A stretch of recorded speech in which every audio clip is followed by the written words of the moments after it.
Dalam berbagai kesempatan, pemerintah Indonesia secara keras memprotes agresi Israel ke jalur Gaza yang dimulai sejak 7 Oktober lalu. Namun di sisi lain, kegiatan perdagangan dengan Israel masih tetap berlangsung. Badan Pusat Statistik atau BPS mencatat perdagangan internasional dengan Israel pada Oktober masih tetap berlangsung di tengah seruan boikot terhadap produk dari negara tersebut.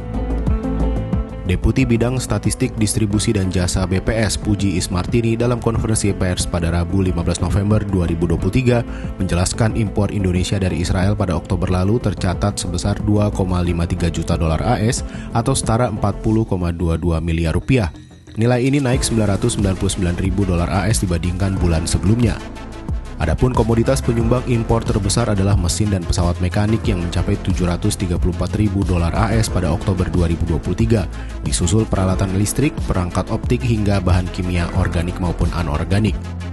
Selain itu, Puji juga menyebut impor banyak dilakukan pada instrumen optik, fotografi, sinematografi, dan medis yakni sebesar 1,45 juta dolar AS. Di sisi lain, ekspor Indonesia ke Israel sejak Januari hingga Oktober 2023 tercatat sebesar 140,57 juta dolar AS. Komoditas utamanya adalah lemak dan minyak hewani atau nabati, 39,18 juta dolar AS, alas kaki 12,91 juta dolar AS, mesin atau perlengkapan elektrik dan bagiannya 10,85 juta dolar AS, stapel buatan 9,62 juta dolar AS, serta ampas dan sisa industri makanan 6,51 juta dolar AS.